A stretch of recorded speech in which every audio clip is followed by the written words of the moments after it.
On the morning of the 23rd of April, 1951, the soldiers of the 3rd Battalion, Royal Australian Regiment, were doing what soldiers do when the Army finally gives them a few days to exist as human beings rather than as weapons. They were bathing. A beer ration had arrived. Men were gathering wild azaleas from the Korean hillsides, brilliant purple and pink spring flowers, to make wreaths for an Anzac Day service scheduled 2 days away. Major Ben O'Dowd, commanding a company, was lying on the grass in what the soldiers had decided to call Sherwood Forest, enjoying a carefree doze. 12 hours later, 700 Australians were alone on a hill in the dark, surrounded by an estimated 10,000 Chinese soldiers, cut off from their brigade, cut off from their commanding officer, and told by an American general that they had already been wiped out. By the time it was over, 32 Australians were dead, 59 were wounded. The Chinese had lost more than 500 men in direct assaults that failed every time, and the city of Seoul, a capital that had already changed hands 4 times in 10 months of war, would not change hands again. Tell me in the comments, have you ever heard of the Battle of Kapyong before today? Because what you are about to discover will make you question what Australia chooses to remember and what it permits itself to forget. Now let us go. To understand how 700 Australians ended up on that hill, you must first understand what the Korean War actually was. Not the version of it that has faded into comfortable distance, but the reality of a conflict that produced no clean victory, no liberation parade, and no uncomplicated heroes to put on monuments. The Korean War began on the 25th of June, 1950, when the Army of North Korea crossed the 38th parallel and drove south in the largest military offensive Asia had seen since the Second World War. The South Korean capital of Seoul fell in 3 days. It was the first of 4 times the city would change hands before the fighting stopped. The United Nations responded. The United States led the response. Australia committed naval vessels and Air Force units within days, and the 3rd Battalion of the Royal Australian Regiment was brought to fighting strength through a government initiative called K-Force, a call for Second World War veterans willing to serve a 3-year engagement that included a year in Korea. The men who answered it were older than the younger soldiers they joined, and they brought with them the particular knowledge of what prolonged close combat produces that no training facility has ever successfully replicated. By late September of 1950, the battalion was in Korea. General Douglas MacArthur, commanding the United Nations forces, landed Marines at Incheon in a bold amphibious stroke that shattered the North Korean supply lines and changed the character of the war in weeks. The North Koreans collapsed north. Seoul was recaptured. By October, the UN advance had crossed the 38th parallel into North Korea itself, driving toward the Chinese border at the Yalu River. China had warned, publicly and specifically, that it would not tolerate foreign troops approaching its border. MacArthur dismissed the warnings and continued north. China kept its promise. In late October of 1950, approximately 300,000 Chinese soldiers crossed the Yalu River in silence, and at night, without mechanized transport, without air cover, without radio communications that could be intercepted, carrying weapons and ammunition on their backs, and moving through the Korean mountains as if the mountains themselves were their ally. What the Americans called the greatest military surprise in their nation's history was not a surprise to the Chinese at all. They had announced exactly what they would do, and then done it. The UN advance stopped. Then it broke. The retreat south from the Yalu River through a Korean winter that fell to 40 degrees below zero was a catastrophe managed into a withdrawal, and the men of the 3rd Battalion managed it alongside the Americans and British and Canadians of the UN force, fighting rearguard actions in temperatures their equipment had not been designed for. The counteroffensive began in February of 1951. Operations Killer and Ripper pushed Chinese forces north of the Han River, and Seoul was recaptured for the second time by mid-March. By early April, something that resembled stability had arrived. The word armistice appeared in senior commanders' conversations for the first time. 60 kilometres to the west of where the Australians were marching north, a British unit called the Gloucestershire Regiment was preparing to hold a position on the Imjin River. When the Chinese spring offensive came, the Gloucesters would be surrounded on what became known as Gloucester Hill. Over 3 days of fighting, beginning on the 22nd of April, the regiment was destroyed as a fighting formation. When it was over, 39 men had escaped. The rest were dead or captured. The Gloucester's stand is commemorated with monuments and memorial services, and a named hill that people travel from the other side of the world to visit. What happened 60 kilometres to the east, in the same nights, against the same offensive, was decided by what 700 Australians were prepared to do on a hill they had occupied for less than 6 hours. The Kapyong Valley runs roughly north to south through the mountains of central Korea, approximately 60 kilometres northeast of Seoul, at the point where the 27th British Commonwealth Brigade would take up its blocking positions. The valley stretches approximately 7 kilometres wide, flanked on the west by Hill 677 and on the east by Hill 504. Hill 677 rises nearly 680 metres above the river that runs through the valley floor, steep and rocky, heavily vegetated on the lower slopes, opening to bare ridgeline at the summit. Hill 504 is lower, but commands the valley floor and the road that passes between the two hills and runs south, eventually towards Seoul. From the top of Hill 504 in clear weather, you can see that road disappearing through the mountains. It had been an invasion corridor for every army that had ever needed to reach Seoul from the north. The Chinese had studied it carefully. On the night of the 22nd of April, 1951, they were moving south through it in force. Brigadier Brian Burke commanded the 27th Commonwealth Brigade. He had 7 months of continuous operations behind him, and the pressing problem of a brigade in mid-rotation. 2 of its 4 battalions were in the process of being replaced by fresh units coming from Hong Kong, and advance parties had already departed for Seoul. What Burke had on the 22nd of April was 2 full battalions, the 3rd Battalion Royal Australian Regiment and the 2nd Battalion Princess Patricia's Canadian Light Infantry, the guns of the 16th Field Regiment Royal New Zealand Artillery, and a company of American Sherman tanks.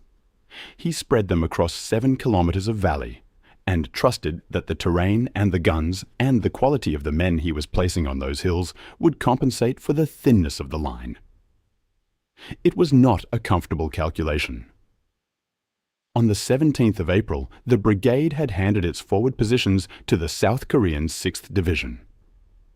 Commander Wen Yuchen of the Chinese 40th Army had been given the specific mission of destroying that division and opening the Kapyong Corridor before the Commonwealth Brigade could respond. His plan had been prepared for weeks. By every surviving account, the 22nd of April had been a beautiful day. Wild azaleas bloomed on the Korean hillsides. Films were being screened in the rest area the soldiers had taken to calling Sherwood Forest. A Turkish brigade had been invited to an Anzac Day service. The azalea wreath makers would not finish their work. The men who would hold Hill 504 were not assembled from a training depot. They had been built by the cumulative knowledge that combat deposits in men who survive it.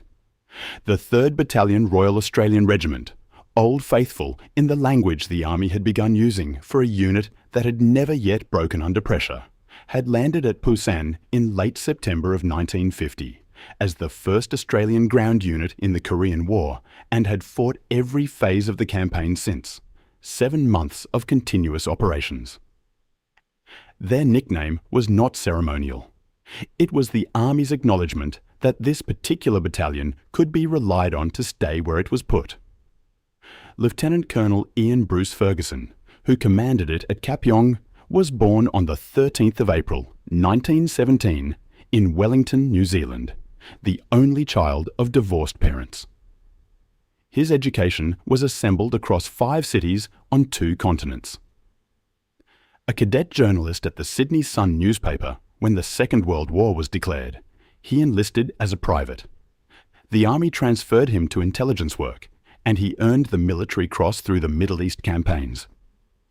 Ferguson came to command the battalion not through orderly succession, but because Lieutenant Colonel Charles Green had been killed by a shell burst while resting in his tent in November of 1950, and Ferguson was the man standing closest to the vacancy. His colleagues recorded that he had a good eye for ground and an excellent memory for maps. Both qualities were about to be tested against a landscape that did not forgive bad reading of either. Major Benjamin O'Dowd, who commanded a company and would become the forward commander of the entire Australian battle before the next day was finished, was taken into state care at the age of 4. School ended at 14. The years that followed were spent in the Kalgoorlie goldfields as a miner, doing physical labour that teaches the mathematics of endurance as a daily condition rather than an abstract professional skill. Enlisting as a private in 1939, he was wounded in the Middle East, went to New Guinea, and was decorated for bravery in the jungle and commissioned in the field. That path to a commission is the one the Army reserves for soldiers who have demonstrated under fire the qualities that officer training schools try and frequently fail to manufacture. Korea was his 3rd campaign. Captain Reginald Walter Saunders, who commanded C Company, was a member of the Gonditjmara people, born on the 7th of August, 1920, at the Framlingham Aboriginal Reserve near Pernim in Victoria. His father had served in the First World War.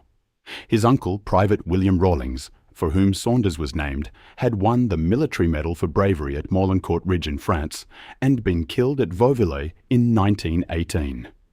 His younger brother Harry had enlisted alongside him in 1940 and been killed on the Kokoda track in 1942. Saunders himself had fought in North Africa, served in the defensive campaign in Greece, and then spent nearly a year on the island of Crete as a fugitive behind German lines.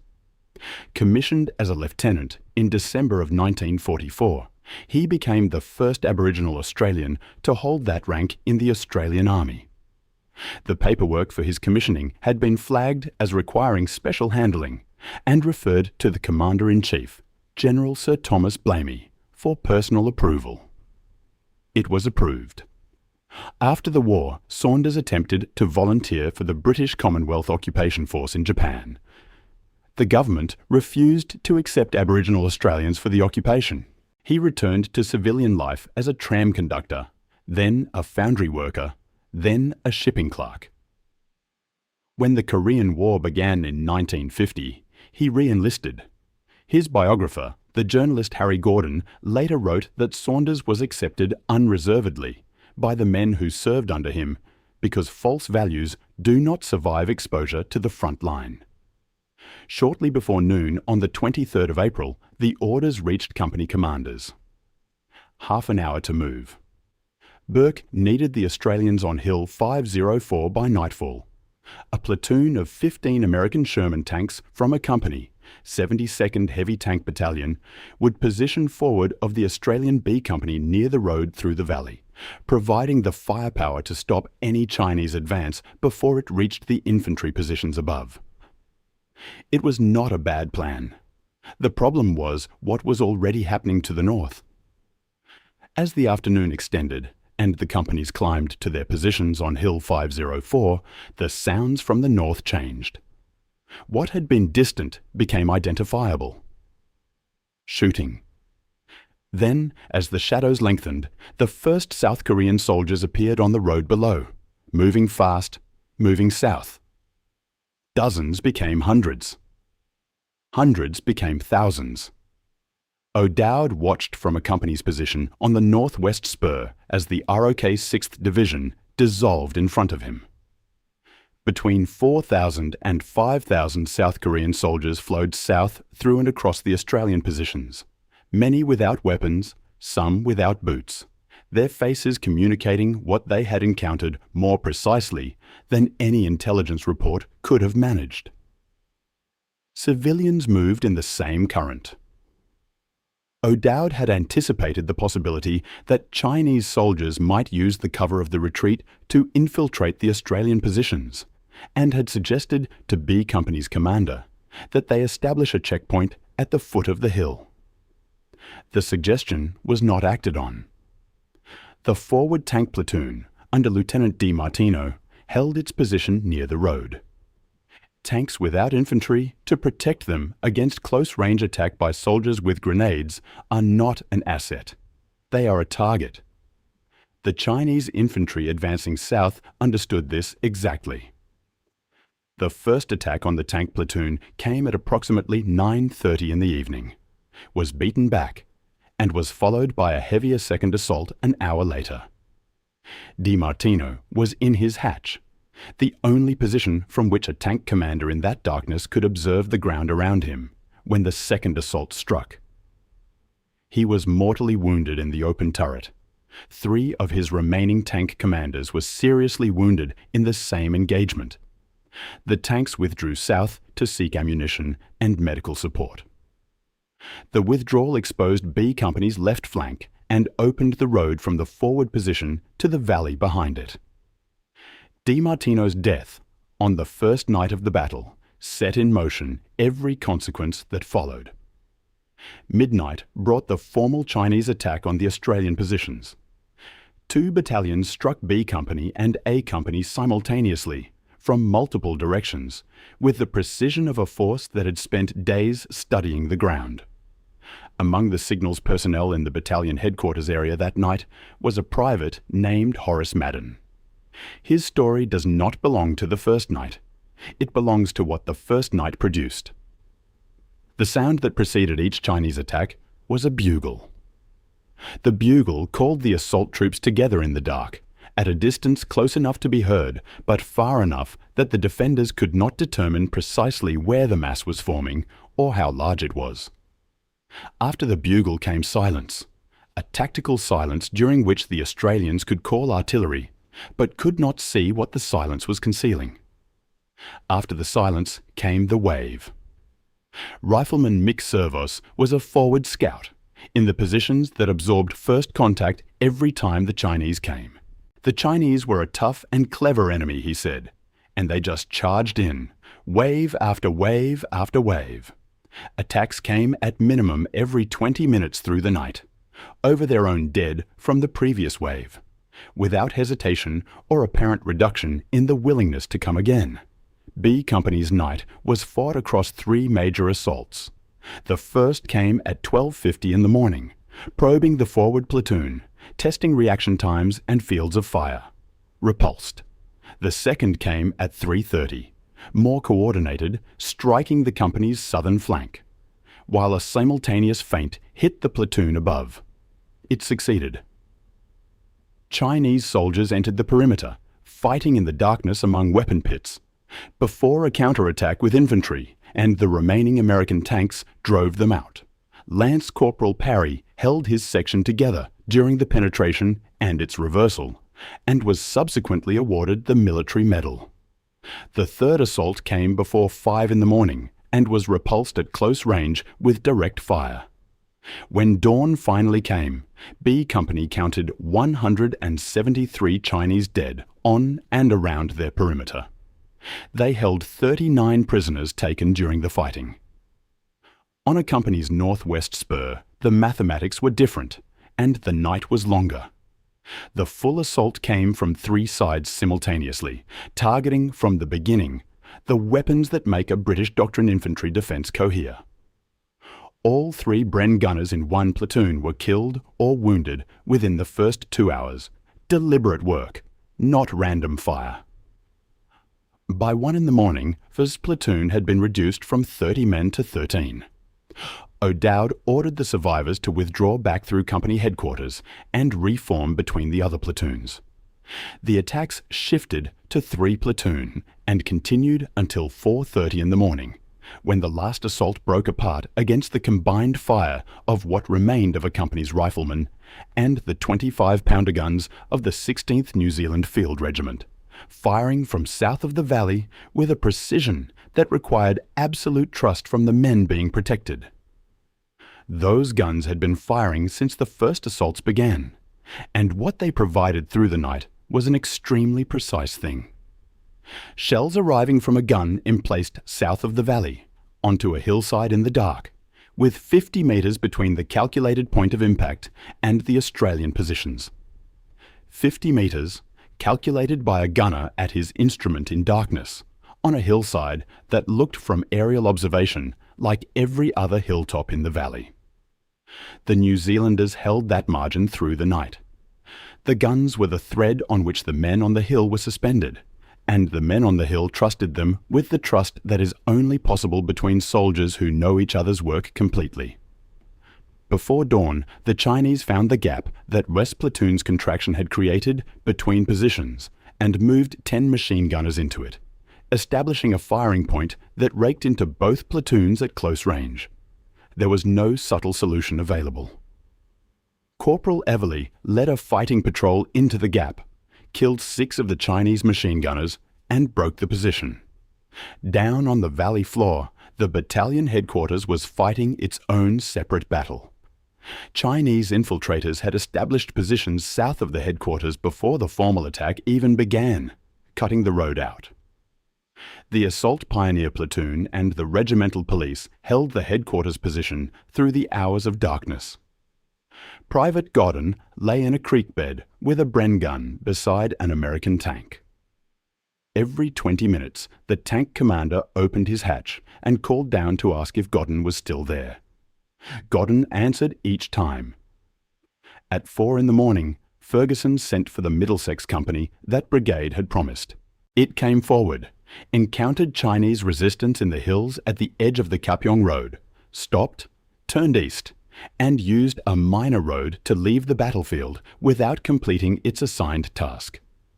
Ferguson's headquarters was alone. As dawn revealed what the night had cost on the ridge above, a separate crisis was developing in the valley below. With the headquarters perimeter reduced and the Middlesex Company gone, Ferguson made the decision to move his headquarters 5 kilometres south into the relative safety of the Middlesex perimeter. The decision was not irrational. A battalion headquarters is not a rifle company. Its function is command and control, and the position it currently occupied had become incompatible with both. Ferguson moved. He did not tell his forward company commanders.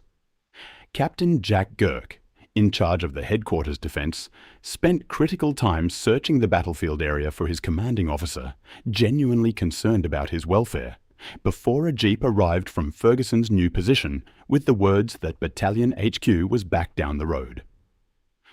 Gurkha withdrew his men gradually, one vehicle at a time, providing covering fire with those that remained. In the confusion of those hours, with the perimeter contracting and the Pioneer platoon reduced and the communications fragmenting, a signals private named Horace Madden was captured. He was 26 years old.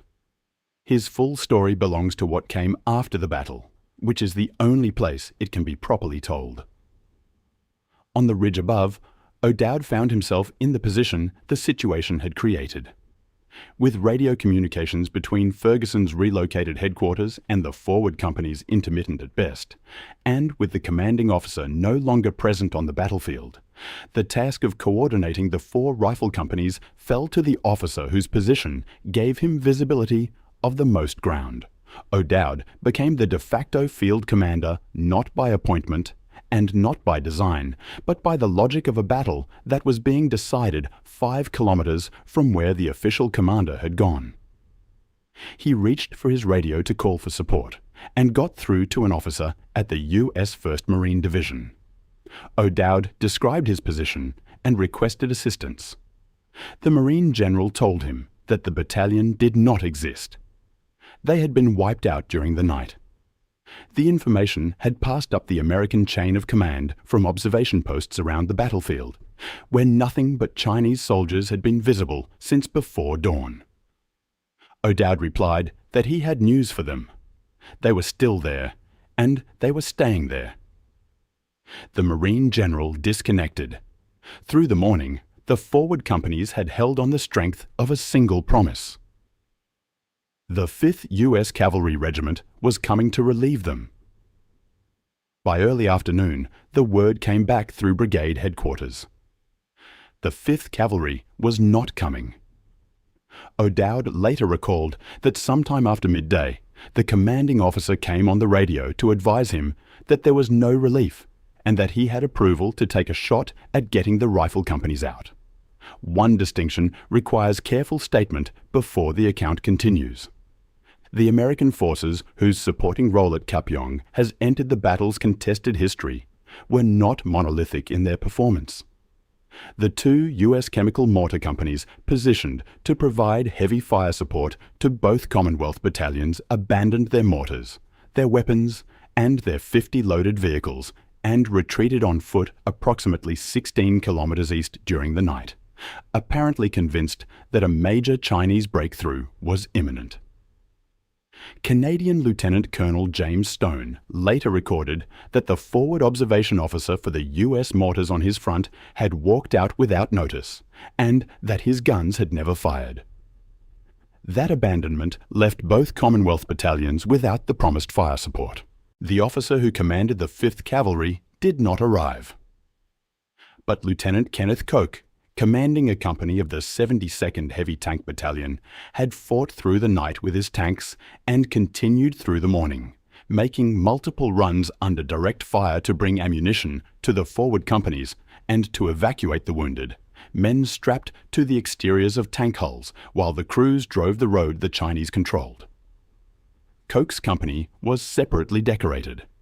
The distinction between what those tankers did and what the mortar companies did is a distinction the history holds precisely. Sergeant Ron Perkins turned 24 years old on the 24th of April, 1951, in a weapon pit on the summit while the Chinese launched the first of 6 sequential assaults on D Company's position. He later said he had not expected to see that birthday. It was a factual assessment of the situation rather than a statement of despair, and one that he and the men around him addressed by repelling each assault until the next one arrived. Captain William Gravener's D Company had held the summit through the night, while B and A companies fought the approaches below. At 7 in the morning, the Chinese came for the high ground itself. 6 assaults between 7 and 10:30, each beaten back by machine gun fire and grenades at close range. Corporal Rowlinson refused evacuation, despite being wounded, and led his section for 6 hours. Private Smith was wounded in his weapon pit and kept fighting it. Lance Corporal Ritchie attempted to move a casualty from a contested forward position, was mortally wounded while doing so, and was mentioned in dispatches for the attempt. Then the United States Air Force arrived to assist. An American controller dropped a marker flare onto the Australian position rather than the Chinese target above it.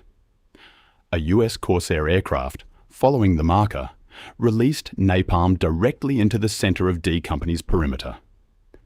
2 Australians were killed. Several more were severely burned. The fire ignited additional blazes in the dry hillside scrub around the weapon pits. Captain Ryan ran into open ground under enemy observation, waving a marking panel to stop a second strike. Lieutenant Miller, in his tank below the hill, identified the error and pushed it through the American communications system. Sergeant Ray Mackenzie later recalled watching the Corsair line up and begin its run, seeing the marker panels that should have stopped it, watching the silver canister separate from the aircraft, understanding what was about to happen and being unable to prevent it. He described the napalm exploding and the oxygen leaving the air and the sensation of breathing pure heat. The 2 men who died on the summit of Hill 504 that morning were killed by an ally who was trying to help them. At 12:30, Ferguson ordered O'Dowd by radio to plan and execute the withdrawal of all 4 rifle companies. Stone, commanding the Canadians on Hill 677, overheard the transmission on the radio net. Ferguson's words were that O'Dowd should withdraw as best he could to the Middlesex positions, because Ferguson could no longer keep control. 4 rifle companies, a river between them and the brigade lines, approximately 3 hours of usable light.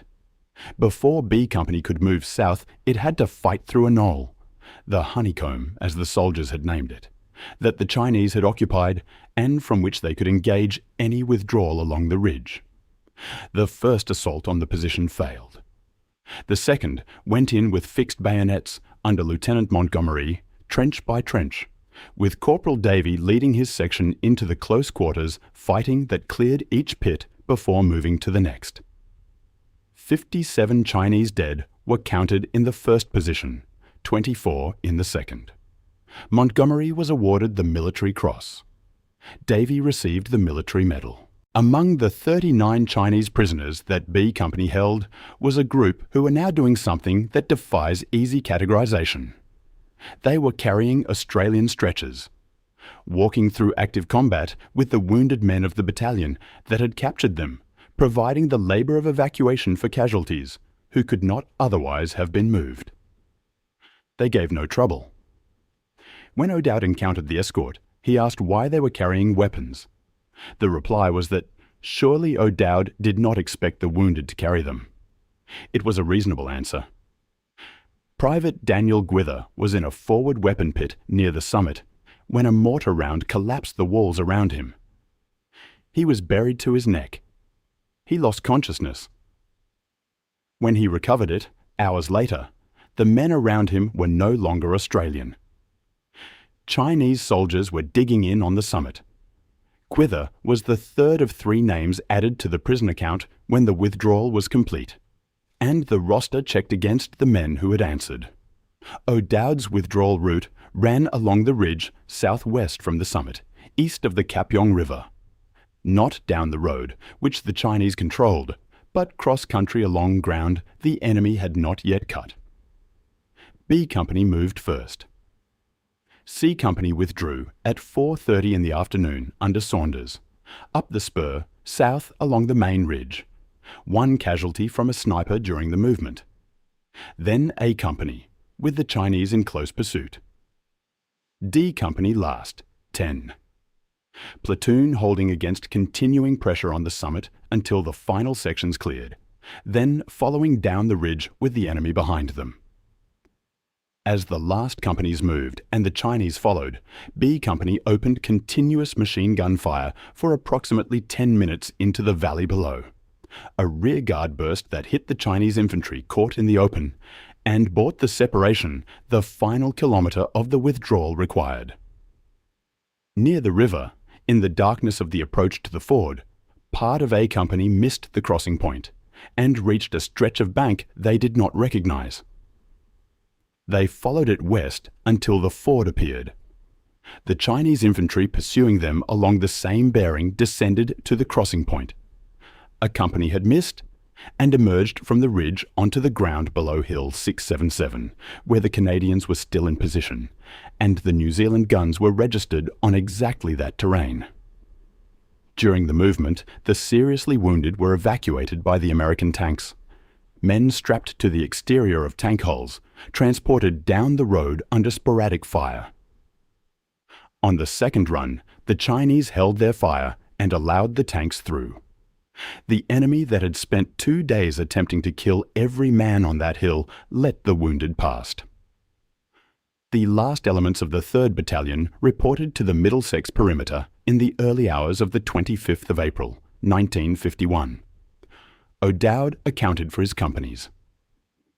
It was Anzac Day. Reg Saunders was not a man given to rhetoric. He had fought in North Africa and Greece, and on Crete, and in New Guinea, and now in Korea, and he had been the first Aboriginal Australian to hold a commission in his country's army.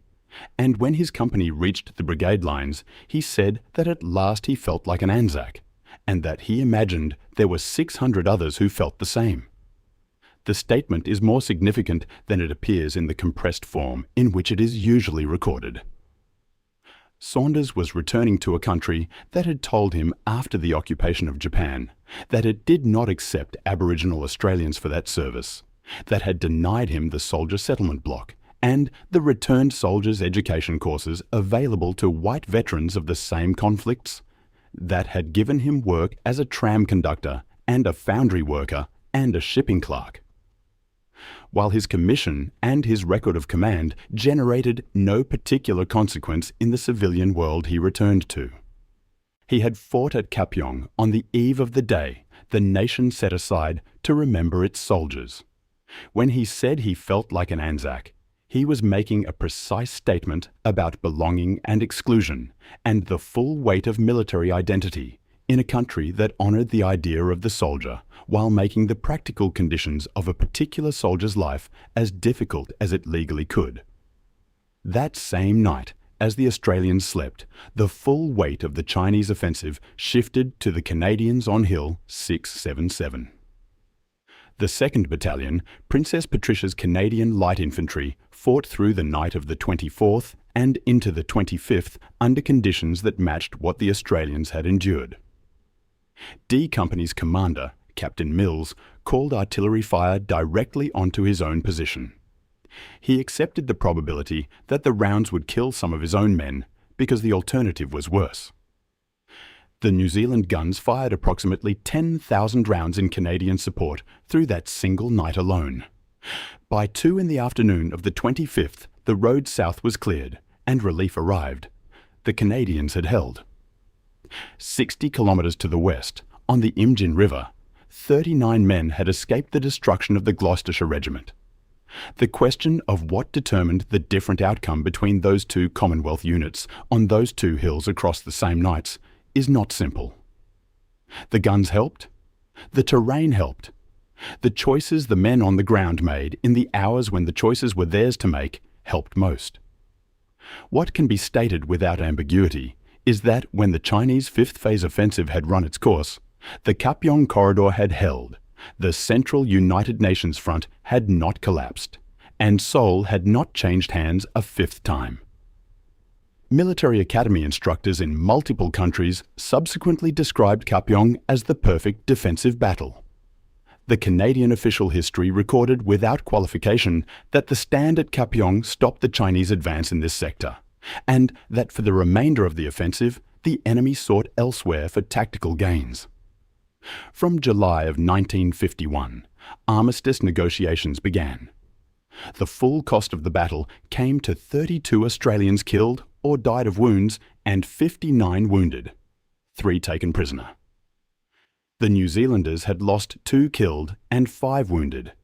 The Canadians 10 killed, 23 wounded.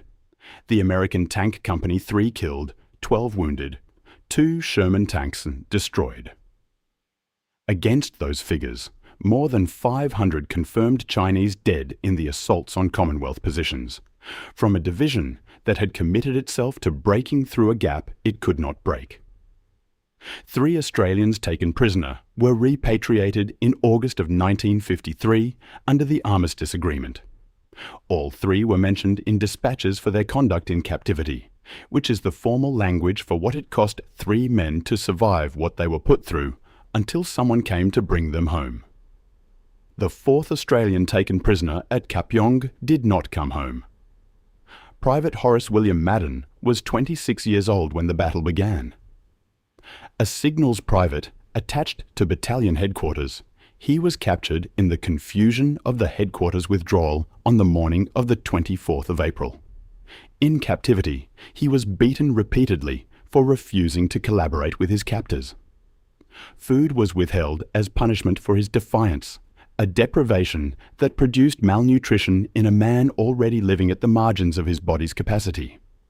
He responded to the beatings and the starvation by sharing whatever food he was able to obtain from local Koreans with the prisoners around him who were sicker. Testimony compiled from officers and men of many Commonwealth and Allied units held alongside him described a man who remained under conditions designed to break exactly that quality, cheerful and optimistic. He did not collaborate. He shared his food with the dying. He kept doing both things as he grew progressively weaker. until he was no longer capable of doing either. Private Horace William Madden died of malnutrition on the 6th of November, 1951. He was 27 years old, 7 months a prisoner. In that time, by every account available, he had made the experience of every prisoner around him marginally less fatal at a cost he understood and accepted. He was posthumously awarded the George Cross in 1955, the highest decoration available to an Australian soldier for non-combat gallantry, and the highest award won by any Australian in the Korean War. His medal remained in private hands for decades. It is now on loan to the Australian War Memorial in Canberra, where it sits behind glass in the Korea Gallery and can be seen by anyone who goes there and looks for it. On the 4th of December, 1951, President Harry Truman awarded the United States Presidential Unit Citation to the 3rd Battalion Royal Australian Regiment, the 2nd Battalion Princess Patricia's Canadian Light Infantry, and a company of the American 72nd Heavy Tank Battalion. The citation recorded the forward elements as completely surrounded, the assaults as continuous and massed, and the defenders as having displayed such gallantry, determination, and esprit de corps in accomplishing their missions as to set them apart and above other units participating in the campaign. Lieutenant Colonel Ferguson received the Distinguished Service Order on the 1st of May 1951 with unusual speed. Individual Australians received military crosses and military medals and distinguished conduct medals for particular actions during the fighting. Major Ben O'Dowd, the de facto field commander of the Australian forward battle, from dawn on the 24th of April. The officer who had planned and executed the withdrawal of 4 rifle companies from a surrounded position under pursuit across contested terrain across a river in darkness, and delivered them to brigade lines without losing a single additional man, received no individual decoration for his actions at Kapyong. What was not recorded in the official citations, but was said in the biography published in 2019, bearing his name and the words Hero of Kapyong, was that O'Dowd himself did not fully understand why what he had done produced what it did in terms of formal recognition. The history records what he received. The history records it without explanation. O'Dowd returned to service, fought with British forces in the Malayan emergency, became Deputy Commander of Australia's Jungle Training Centre in Queensland, retired from the Army, and spent 10 years building the Victorian State Emergency Service into a functioning institution. He died in 1993. The biography came out 26 years after his death. The Korean War ended in 1953, where it had begun at the 38th parallel, at stalemate, at a line nobody had wanted when the war started, and that both sides accepted when enough killing had been done. The men who had fought it came home to a country that had made its decisions about what it wanted to remember. A drawn war in Asia, with no liberation, no surrender ceremony, no final image of victory, did not fit the picture the country was assembling of itself. The forgetting was not ordered by anyone in particular. It was accomplished by everyone in general. That is how forgetting works. In 2023, the city of Perth opened a Korean War Memorial. Its centrepiece is a 10-ton stone donated from the Gapyeong County in Gyeonggi Province, South Korea, from the ground where the battle was fought. The Koreans sent the stone because the Australians had not yet built anything. In 2026, the Royal Australian Mint issued a commemorative 50-cent coin, marking the 75th anniversary of the Battle of Kapyong. Its design includes 32 poppies, one for each Australian killed. The distance between what 700 men did in the Kapyong Valley on the eve of Anzac Day, 1951, and what their country has built in permanent public commemoration of that fact is the distance between what soldiers do and what the people they do it for choose to make of it. Horace Madden shared his food with dying men until he died of not having enough. Ben O'Dowd led 4 companies off a surrounded hill without losing a man and received nothing the history has preserved in the way of individual recognition. Reg Saunders said he felt like an Anzac on Anzac Eve and came home to a country that gave him a tram conductor's job and then forgot his name for 30 years. 32 Australians are dead. Their names on a panel in a war memorial in Canberra. Their battle commemorated on a 50-cent coin issued 75 years after the fact, and by a stone the people they saved sent over, because the people who sent them had not built one yet. They held the hill. The city behind them did not fall. If you believe those men deserve a monument of their own in a capital city, leave a comment below. And if you want to understand why the wars that shaped Australia were so often won by its soldiers, and then quietly set aside by everyone else, watch this next.